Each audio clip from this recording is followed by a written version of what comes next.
জায়গায় টাকা পাচার করা হয়েছে। অন্তর্বর্তীকালীন সরকার একটি শ্বেতপত্র প্রকাশ করেছে। এই শ্বেতপত্রতে দেখানো হয়েছে 28 লক্ষ কোটি টাকা হচ্ছে বিদেশে পাচার করা হয়েছে। 28-এর পরে কয়টা সংখ্যা হয় আমি আর্টস ইংলিশ ডিপার্টমেন্টের ছাত্র, আর্টস ব্যাকগ্রাউন্ডে পড়াশোনা করছি, আমার মাথায় আসে না। 28-এর পরে কয়টা সংখ্যা হয়? 28-এর পরে না, 28-এর পরে 9টা না, এটাও হয় নাই। 28-এর পরে 28 লক্ষ কোটি টাকা বিদেশে পাচার করা হয়েছে। এখন মাননীয় স্পিকার, যারা পাচার করেছে তারা সদর্পে এখন হচ্ছে মাননীয় স্পিকার গুলশান বনানী, ধানমন্ডি এই দেশে এখন বুক ফুলিয়ে চলাফেরা করে। মাননীয় স্পিকার, আমরা দেখেছি অন্তর্বর্তীকালীন সরকারের সময় বসুন্ধরার পুত্র সুবহান দেশে ঢুকার সাহস পায় নাই। আমরা দেখেছি আনবির দেশে ঢুকার সাহস পায় নাই। কিন্তু এই সরকার নির্বাচিত হয়ে আসার পরে আমরা দেখেছি সদর্বে এই সুবহানের পুত্র, এই ধর্ষক দেশে ঢুকেছে। মাননীয় স্পিকার, অন্তর্বর্তীকালীন সরকারের সময় দুর্নীতি দমন কমিশন বসুন্ধরার বিরুদ্ধে মামলা করেছে। আমরা দেখেছি এই মামলার কি অগ্রগতি হয়েছে সেটা আমরা জানতে চাই। আলোচনায় অংশগ্রহণ করবেন কুমিল্লা 4 আসন থেকে নির্বাচিত মাননীয় সদস্য জনাব মোহাম্মদ আবুল হাসনাত। জনাব মোহাম্মদ আবুল হাসনাত, আপনার সময় 12 মিনিট। ধন্যবাদ আপনাকে। ধন্যবাদ মাননীয় স্পিকার, এই বাজেট সেশনে এই বাজেটকে বিভিন্ন পক্ষ থেকে বিভিন্ন বিশেষণে বিশেষায়িত করা হচ্ছে। কোনো পক্ষ বলছে এটি ওভার অ্যাম্বিশিয়াস, কেউ বলছে এটা বাস্তবায়ন অযোগ্য, কেউ বলছে সাহসী। এই বিশেষণের ঊর্ধ্বে উঠে আমরা আমাদের জায়গা থেকে কিছু প্রশ্ন করতে চাই। আমরা এটা জানি যে এই বাজেটটি যখন করা হয়েছে একটি বিশেষ পরিস্থিতিতে, সংকটকালীন সময়ে এই বাজেটটি করা হয়েছে। এই সব দিক বিবেচনায় অর্থমন্ত্রীকে কিছু প্রশ্ন করতে চাই বাজেটের কিছু অসঙ্গতি নিয়ে, এবং জনগণ সেটা সিদ্ধান্ত নেবে যে এই বাজেটটিকে আসলে জনগণের জন্য নিষ্পেষণের হাতিয়ার হিসেবে বিবেচিত হবে নাকি উন্নয়নের অগ্রগতির একটি সোপান হিসেবে বিবেচিত হবে। প্রথম যে অসঙ্গতিটি সেটি হচ্ছে রাজস্ব নিয়ে। মাননীয় স্পিকার, আমরা যদি বাংলাদেশের গত বছরের রাজস্বটি দেখি, লক্ষ্যমাত্রা ছিল 5,03,000 কোটি টাকা। সেই জায়গায় 11 মাসে অর্জিত হয়েছে 4,60,000 কোটি টাকার মতো। হাতে আছে আর 1 মাস, ধরে নিচ্ছে 48,000 কোটি টাকা সেখান থেকে আমাদের লক্ষ্যমাত্রা অর্জিত হবে। তার মানে আমাদের অর্জিত হচ্ছে 4 লক্ষ কোটি টাকা। 3,60,000 কোটি টাকা প্লাস 40,000 কোটি টাকা, অর্থাৎ হচ্ছে 4 লক্ষ কোটি টাকা। মাননীয় স্পিকার, এই বাজেটে রাজস্বের লক্ষ্যমাত্রা নির্ধারণ করা হয়েছে 6,95,000 কোটি টাকা, অর্থাৎ প্রায় 74% লক্ষ্যমাত্রা বৃদ্ধি করা হয়েছে। পৃথিবীর সব দেশে তাবৎ অর্থনৈতিক ব্যবস্থায় বাজেটের যে রাজস্বের যে প্রবৃদ্ধি থাকে সেটি 10 থেকে 12%, এটা আইডিয়াল একটা ফিগার। সেই জায়গা থেকে মাননীয় অর্থমন্ত্রীর কাছে আমার প্রশ্ন, সারা দেশে বা বিগত রাজস্ব কালেকশনের যদি আমরা হিস্ট্রিটা দেখি, 10 থেকে 12%-এর জায়গায় সরকারের কাছে এমন কি মেকানিজম রয়েছে যেই মেকানিজমের মধ্য দিয়ে প্রায় আমরা 75% আমরা রাজস্ব নতুন করে আমরা সংগ্রহ করতে পারবো। মাননীয় স্পিকার, সেই জায়গা থেকে আমরা বলছি যে এই যে রাজস্বের যে মাত্রাটি নির্ধারণ করা হয়েছে এবং এনবিআর এর যে সক্ষমতা রয়েছে সেটি বিবেচনায় এই বাজেটটির লক্ষ্যমাত্রা রাজস্বের ক্ষেত্রে কতটা অর্জিত হবে সেটি আসলে আমরা সন্দেহ প্রকাশ করছি। দ্বিতীয়ত, কিছুক্ষণ আগে একজন বলে গেলেন, একজন মাননীয় সংসদ সদস্য, যে আমাদের দেশের ইনভেস্টমেন্ট ফ্রেন্ডলি একটা এনভায়রনমেন্ট ক্রিয়েট করা হয়েছে। মাননীয় স্পিকার, 100 টাকার যদি আমি বাংলাদেশে ব্যবসা করি আমাকে কর্পোরেট ট্যাক্স দিতে হয় 27.5%, অর্থাৎ আমি সেখানে 100 টাকার মধ্যে আমার পকেটে থাকে আর 72.50 টাকা, 72.5 টাকা। এই 72.5 টাকার মধ্যে আমার ডিভিডেন্ড ট্যাক্স 4.5 আমাকে দিতে হয় মাননীয় স্পিকার 40%, অর্থাৎ আমার পকেটে তখন থাকে 43.5 টাকা। এই 43.5 টাকা আমি 100 টাকা ইনকাম করি, আমার সর্বসাকুল্যে আমার ট্যাক্স চলে যায় 56.5%। আমরা যদি মালদ্বীপের দিকে তাকাই, আমরা যদি সিঙ্গাপুরের দিকে তাকাই, মালয়েশিয়ার দিকে তাকাই, সেখানে এই কর্পোরেট ট্যাক্স হচ্ছে 0%। আমরা যদি শ্রীলঙ্কার দিকে তাকাই 15%, নেপালের দিকে যদি তাকাই তাহলে সেটা 5%।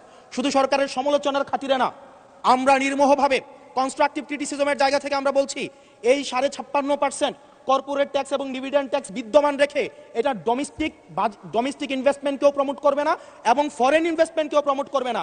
যেই বিজনেসম্যান আমার সিঙ্গাপুরে বিজনেস করতে পারবে 0% ট্যাক্স দিয়ে, সেই বিজনেসম্যান 56.5% ট্যাক্স দিয়ে সেই বাংলাদেশে বিজনেস করতে আসবে না। মাননীয় স্পিকার, আমরা সেই জায়গা থেকে প্রত্যাশা করেছিলাম যে এই বাজেট একটা ইনভেস্টমেন্ট ফ্রেন্ডলি একটা বাজেট হবে এবং কর্পোরেট ট্যাক্সের একটা সহনশীল মাত্রায় কর্পোরেট ট্যাক্সকে রিডিউস করা হবে। হতাশ হয়েছে মাননীয় স্পিকার। আমরা যদি পরবর্তী যে অসঙ্গতিটা সেটা হচ্ছে মূল্যস্ফীতি এবং জিডিপির যে লক্ষ্যমাত্রা নির্ধারণ করা হয়েছে, বর্তমানে মূল্যস্ফীতি হচ্ছে 9.4% এবং আমরা যদি খাদ্যপণ্যের মূল্যস্ফীতি ধরতে যাই সেটা 12%-এরও বেশি। এখন এই বাজেটে নির্ধারণ করা হয়েছে মূল্যস্ফীতি সেটা আমাদের 7.5%-এ রিডিউস করা হবে। পৃথিবীর সব দেশে, সব বাজেটে, সব অর্থনৈতিক ব্যবস্থায় মূল্যস্ফীতিকে নিয়ন্ত্রণ করার স্বীকৃত মাধ্যম হচ্ছে দুইটা। একটা হচ্ছে উচ্চ হারে সুদ নির্ধারণ করা, অথবা গভর্নমেন্ট এক্সপেন্ডিচার কমিয়ে নিয়ে আসা। আমাদের একটা অর্থ বছরে 1,40,000 কোটি টাকার একটা নির্ভরশীল অর্থনীতি বিদ্যমান রেখে আমরা কিভাবে মূল্যস্ফীতিকে আমরা 7.5%-এ নিয়ে আসব, এই যে স্ববিরোধী যে অবস্থানটা, এই জায়গাটা আমাদের কাছে আসলে মাননীয় স্পিকার স্পষ্ট না। আপনি একই সাথে বলছেন আপনি মাছ মুচমুচে করে ভাজবেন, আবার একই সাথে বলছেন আপনি তেলটা কম দিবেন। এই যে স্ববিরোধী অবস্থানটা, এটা আমাদের সাধারণ মানুষের কাছে এটা স্পষ্ট হতে হবে। মাননীয় স্পিকার, আমরা এই সংসদে দেখেছি মাননীয় প্রধানমন্ত্রী নিত্য প্রয়োজনীয় দ্রব্যের দাম নিয়ন্ত্রণের যেই সুপারিশটি করেছেন এবং যেই বিষয়ে বলেছেন, এটির জন্য জনগণ বাহবা দিয়েছেন। আবার গত পরশুদিন মাননীয় অর্থমন্ত্রীকে আমরা দেখলাম আমাদের খুবই নিত্য প্রয়োজনীয় আমাদের কাপড়, রড সিমেন্ট, তারপর হচ্ছে নিত্য প্রয়োজনীয় 16টি দ্রব্যের মধ্যে উনি ট্যাক্স বসানোর কথা বলেছেন। এখন মাননীয় স্পিকার, প্রশ্নটি হচ্ছে এই নিত্য প্রয়োজনীয় দ্রব্যটিতে যখন ট্যাক্স বসাবে, দিন শেষে বিক্রেতা কিন্তু এই ট্যাক্সের বোঝাটি আমাদের তৃণমূলের যে ক্রেতারা থাকবেন, এই ক্রেতাদের থেকেই কিন্তু এই ট্যাক্সটি মাননীয় স্পিকার যাবে। সুতরাং যখন বলা হয়েছে নিত্য প্রয়োজনীয় দ্রব্যের দাম কমানো হবে, আবার বলা হচ্ছে ট্যাক্স বাড়ানো হবে, এটিও কিন্তু মাননীয় স্পিকার একটি সাংঘর্ষিক অবস্থায় রয়েছে। সুতরাং যদিও বলা হয়েছে নিত্য প্রয়োজনীয় দ্রব্যের দাম কমাবে, সেই জায়গায় নিত্য প্রয়োজনীয় দ্রব্যের দাম দিন শেষে কমবে না, কারণ এই ট্যাক্সের বোঝাটি দিন শেষে আমার আপনার মতো সাধারণ মানুষের উপরে চেপে বসবে। দিন শেষে এই জায়গাটি হচ্ছে মাননীয় স্পিকার প্রশ্নবিদ্ধ। মাননীয় স্পিকার, আমরা সরকার দল থেকে একটি কমিটমেন্ট পেয়েছিলাম নির্বাচনের আগে, সেটি হচ্ছে আগামী 5 বছরে এই 4 মাস সহ 1 কোটির উপরে কর্মসংস্থান নিশ্চিত করা হবে। 1 কোটি কর্মসংস্থান। এখন প্রত্যেক মাসে আপনার 1.5 লক্ষ কর্মসংস্থানেরও বেশি। তার মানে এই 4 মাসে সেই হিসাবে কর্মসংস্থান বৃদ্ধি পাওয়ার কথা 6 লাখ এই 4 মাসে। আপনাদের কাছে প্রশ্ন, মাননীয় অর্থমন্ত্রী, এই 4 মাসে কয়টি কর্মসংস্থান নিশ্চিত হয়েছে? আদৌ কি 6 লাখ কর্মসংস্থান নিশ্চিত হয়েছে? যদি হয়ে থাকে সেই কর্মসংস্থানগুলো কোথায়? সেই চাকরিগুলো কোথায়? যারা শিক্ষিত হয়ে সার্টিফিকেট হাতে নিয়ে চাকরির জন্য দুয়ারে দুয়ারে যাচ্ছে, ক্ষুদ্র ঋণের জন্য দুয়ারে দুয়ারে যাচ্ছে, আসলেই কি আমরা এই 6 লাখ কর্মসংস্থান আমরা সৃষ্টি করতে পেরেছি কিনা, নাকি নির্বাচনের আগে সেটি শুধুমাত্র প্রতিশ্রুতির মধ্যেই সীমাবদ্ধ থাকবে? এই বিষয়টি আমাদের স্পষ্ট হতে হবে। মাননীয় স্পিকার, আমরা প্রাচীন একটি ভারতের একটা প্রবাদ আছে, এই যে আমাদের একটি সান্ধ্যকালীন সংসদ চলছে, আমাদের মধ্যে একটি আলস্য থেকে বসেছে, আমরা একটু এখন বিশ্রামের একটা আগ্রহ সৃষ্টি হচ্ছে, এরকম একটা বিশ্রামের সময়ে এক ভারতের প্রাচীন ভারতের একটা প্রবাদ আছে। সেই প্রবাদে একজন বলেছিলেন যে ঋণং কৃতা ঘৃতং পিবেত যাবৎ জীবন সুখেং কিবত, অর্থাৎ ঋণ করে প্রয়োজনে ঘি খাও, তাইলেও সুখে থাকো। ঋণ করো, ঘি খাও, পরের ধনে পুদ্দারি করো, ঋণ করে ঘি খেয়ে জমিদারি করো, তাও ঋণ করো। আমার কাছে মনে হচ্ছে মাননীয় স্পিকার, এই প্রবাদটিকে সরকারি দলের কিছু সদস্য খুব সিরিয়াসলি নিয়েছেন, নিয়ে ওনারা ঋণ করো, ঘি খাও, তাও সুখে থাকো, এটাকে ওনারা এভাবে নিয়েছেন, ঋণ করো, ঋণ খেলাপি হও, তাও নির্বাচনে অংশগ্রহণ করো। মাননীয় স্পিকার, আমরা দেখলাম এই সংসদে আমরা মাননীয় অর্থমন্ত্রীর কাছ থেকে আমরা কোনো স্পষ্ট কোনো কর্মসূচি আমরা পাই নাই। কিভাবে ব্যাংকগুলোকে যেভাবে দলীয়করণ করা হয়েছে, ব্যাংকগুলোকে দীর্ঘ 17 বছর ধরে ব্যাংকের টাকা ঋণের নামে যেভাবে বিদেশে পাচার করা হয়েছে, সেই পাচারকৃত টাকাকে কিভাবে উদ্ধার করা হবে, সেটার কিন্তু সুস্পষ্ট আমরা কোনো পলিসি পাই না। মাননীয় স্পিকার, আমরা গভর্নর সাহেবকে মাঝে মাঝে আমরা একটু আক্ষেপ প্রকাশ করতে দেখি, 4,80,000 কোটি টাকা বিদেশে পাচার হয়েছে, সেটাকে কিভাবে আনা যাবে সেটা নিয়ে আক্ষেপ প্রকাশ পর্যন্ত আমরা দেখি। মাননীয় স্পিকার, এই যে ঋণ খেলাপি যারা আছে, নির্বাচনের আগে একটা কমন একটা স্ট্রাকচার, 5 বছর কোনো খোঁজখবর থাকে না, তফসিলের আগে সেখানে একটু কোর্টে যাবে, কোর্টে গিয়ে ওই ঋণ খেলাপির উপরে এই অর্ডারটার উপরে একটা স্টে দিবে এবং 2% দিয়ে আবার রিশিডিউল করাবে, রিশিডিউল করিয়ে আবার নির্বাচন অংশগ্রহণ করবে বিভিন্ন জায়গা থেকে টাকা পয়সা উঠায়া, এবং আগামী 5 বছর আবার এই ঋণ নিয়ে কোনো ধরনের কোনো খোঁজখবর থাকে না।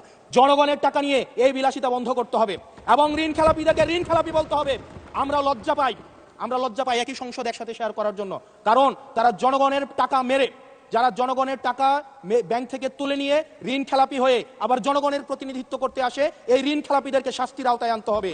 এবং তারা যখন সংসদ সদস্য হয়ে নির্বাচিত হওয়ার পরেও যদি তারা ঋণ খেলাপি হয়, এমন একটি আইন প্রণয়ন করতে হবে তাদের সংসদ সদস্য পদ যেন বাতিল হয়। সেটি শুধুমাত্র সরকার দলের জন্য না, শুধু বিরোধী দলের জন্য না, সেটি বাংলাদেশের উন্নতি, প্রগতি এবং সমৃদ্ধির জন্য সেটি প্রয়োজন, এবং পরবর্তী প্রজন্মের কাছে আমাদের দায়মুক্তির জন্য এটি প্রয়োজন। মাননীয় স্পিকার, আমাদের যেই জায়গায় টাকা পাচার করা হয়েছে, অন্তর্বর্তীকালীন সরকার একটি শ্বেতপত্র প্রকাশ করেছে। এই শ্বেতপত্রতে দেখানো হয়েছে 28 লক্ষ কোটি টাকা হচ্ছে বিদেশে পাচার করা হয়েছে। 28-এর পরে কয়টা সংখ্যা হয় আমি আর্টস ইংলিশ ডিপার্টমেন্টের ছাত্র, আর্টস ব্যাকগ্রাউন্ডে পড়াশোনা করছি, আমার মাথায় আসে না। 28-এর পরে কয়টা সংখ্যা হয়? 28-এর পরে না, 28-এর পরে 9টা না, এটাও হয় নাই। 28-এর পরে 28 লক্ষ কোটি টাকা বিদেশে পাচার করা হয়েছে। এখন মাননীয় স্পিকার, যারা পাচার করেছে তারা সদর্পে এখন হচ্ছে মাননীয় স্পিকার গুলশান বনানী, ধানমন্ডি এই দেশে এখন বুক ফুলিয়ে চলাফেরা করে মাননীয় স্পিকার। মাননীয় স্পিকার, আমরা দেখেছি অন্তর্বর্তীকালীন সরকারের সময় বসুন্ধরার পুত্র সুবহান দেশে ঢুকার সাহস পায় নাই, আমরা দেখেছি আনবির দেশে ঢুকার সাহস পায় নাই, কিন্তু এই সরকার নির্বাচিত হয়ে আসার পরে আমরা দেখেছি সদর্পে এই সুবহানের পুত্র এই ধর্ষক দেশে ঢুকেছে মাননীয় স্পিকার। মাননীয় স্পিকার, অন্তর্বর্তীকালীন সরকারের সময় দুর্নীতি দমন কমিশন বসুন্ধরার বিরুদ্ধে মামলা করেছেন। আমরা দেখেছি এই মামলার কি অগ্রগতি হয়েছে সেটা আমরা জানতে চাই। আমরা জানতে চাই আন্ডার টেবিল কোনো ধরনের সমঝোতা হয়েছে কিনা। যদি সমঝোতা না হয়ে থাকে তাহলে তাদের বিরুদ্ধে আইনগত ব্যবস্থা নিতে বাধাটা কোথায় সেটা বাংলাদেশের মানুষের সামনে প্রকাশ করতে হবে। মাননীয় স্পিকার, অন্তর্বর্তীকালীন সরকার এই বসুন্ধরা গ্রুপ যারা বিদেশে টাকা পাচার করেছে, মানুষের সম্পদ দখল করেছে এবং মিডিয়ার মধ্য দিয়ে আওয়ামী লীগের গুম খুম হত্যাকে যারা বৈধতা দিয়েছে তাদের খুঁটির জোর কোথায় সেটা আমরা জানতে চাই মাননীয় স্পিকার। আমরা মাননীয় স্পিকার অবশ্য শুনতে পেয়েছি, বললে অবশ্য অনেকে রাগ করে। মাননীয় সদস্য, আপনার সময় শেষ হয়ে গেছে, তারপরেও চিফ হুইপ মহোদয় অনুরোধ করেছেন আরো 3 মিনিট বাড়ানো হলো। থ্যাংক ইউ মাননীয় স্পিকার। মাননীয় স্পিকার, আমরা শুনতে পেয়েছি বা দেখতে পাই এবং সরকার দলেরই অনেকে মাঝে মাঝে আমাদের কাছে এসে দুঃখ প্রকাশ করে যে আসলে আমরা জেল খেটেছি, আমরা কষ্ট করেছি, আমাদের সন্তানদের সাথে আমরা থাকতে পারি নাই, কিন্তু আমাদের দলেই কিছু কিছু মানুষ বসুন্ধরার অ্যাডভাইজর হিসেবে কাজ করে, তাদের মিডিয়ার অ্যাডভাইজর হিসেবে কাজ করে। মাননীয় স্পিকার, যেই মিডিয়া তারেক রহমানকে, মাননীয় প্রধানমন্ত্রী তারেক রহমানকে দেশদ্রোহী হিসাবে ফ্রেমিং করেছে, সেই মিডিয়ার অ্যাডভাইজর হিসেবে আজকে বসুন্ধরা গ্রুপে আজকে এই সরকার দলীয় সংসদ সদস্যদের অনেকেই তারা সেখানে যুক্ত। মাননীয় স্পিকার, মাননীয় স্পিকার, এটা আমাদের জন্য না, বরং তাদের সহকর্মীদের জন্য এটি তাদের হৃদয়ে রক্তক্ষরণ হয়, সেটি আমরা জানি। মাননীয় স্পিকার, মাননীয় স্পিকার, এই বসুন্ধরার বিরুদ্ধে যারা কথা বলে তাদের বিরুদ্ধে মিডিয়া লেলিয়ে দেওয়া হয়। মাননীয় স্পিকার, আমরা যারা ঋণ খেলাপি, যারা ব্যাংকগুলোকে দখল করেছে, যারা গণতন্ত্র পথকে রুদ্ধ করেছে, গুম খুনের বৈধ, একটু ওয়েট করেন, সময় তো দিবে, আসতেছে, শেষ হোক। যারা গুম খুনের, আমি আপনাকেই বলছি মিস্টার হাসান, এদিকে প্লিজ। মাননীয় স্পিকার, আমি অ্যাড্রেসিং ইউ মাননীয় স্পিকার। যারা গুম খুনের বৈধতা উৎপাদন করেছে তাদের বিরুদ্ধে আমরা অন্তত বিএনপি থেকে স্ট্রিক্ট আমরা অ্যাকশন দেখতে চাই। মাননীয় স্পিকার, মাননীয় প্রধানমন্ত্রী প্রতিশোধ পরায়ণ হন নাই, আমরা সেটাকে ওয়েলকাম জানাই। মাননীয় স্পিকার, প্রতিশোধ পরায়ণ না হওয়া আর সুবিচার নিশ্চিত না করা দুইটা এক না। মাননীয় স্পিকার, আমরা ওয়েলকাম করি উনি প্রতিশোধ পরায়ণ হন নাই, ব্যক্তিগত রাগ ক্ষোভের ঊর্ধ্বে উনি উঠতে পেরেছেন, কিন্তু আমরা এটা ওনার কাছ থেকে শুনতে চাই, উনার দলের কাছ থেকে শুনতে চাই গুম খুনের হত্যার উনি সুবিচার নিশ্চিত করবেন, উনি আইনের শাসন নিশ্চিত করবেন এবং এতদিন ধরে যারা নিয়ন্ত্রিত মিডিয়ার মাধ্যমে এই ফেসিবাদের পক্ষে যারা বয়ান উৎপাদন করেছেন তাদের বিরুদ্ধে উনি সুবিচার নিশ্চিত করবেন। মাননীয় স্পিকার, আমাদের প্রতিহিংসার কথা বলছি না, প্রতিশোধ পরায়ণতার কথা বলছি না। মাননীয় স্পিকার, মাননীয় স্পিকার, আজকে এই জায়গাতে আমরা আবার দেখতে পাচ্ছি যেটা আমাদেরকে শঙ্কার মধ্যে ফেলে, রাজনৈতিক প্রতিহিংসার রাজনীতি আবার শুরু হচ্ছে। মাননীয় স্পিকার, একজন সরকার দলীয় একজন প্রতিমন্ত্রীর বিরুদ্ধে কথা বলায় মিডিয়ার একজন সম্পাদকের বিরুদ্ধে মামলা করা হয়েছে। মাননীয় স্পিকার, এটা খুবই দুঃখজনক, ওনাকে জেলে নেওয়া হয়েছে একজন প্রতিমন্ত্রীর বিরুদ্ধে কথা বলায়। এবং মাননীয় স্পিকার, আমি আপনার প্রোটেকশন দাবি করছি, কারণ আমরাও বলতে ভয় পাই, কারণ আমরা যদি সরকারের সমালোচনা করি, কোনো প্রতিমন্ত্রীর বিরুদ্ধে কথা বলি, মন্ত্রীর বিরুদ্ধে কথা বলি, আমার এলাকার বাজেট দিয়ে বন্ধ করে দিবে না সেটার কিন্তু নিশ্চয়তা নাই। সেই কারণে আমাদের মধ্যে অনেকেই কথা বলার সময় আওয়াজটা একটু কম করে বলে।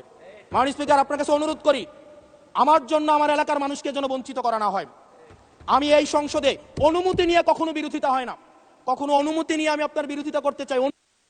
অসংখ্য ধন্যবাদ মাননীয় সদস্য, আর দেয়া যাচ্ছে না, আপনাকে সর্বোচ্চ দেওয়া হয়েছে, পরের বার please take your seat. Thank you.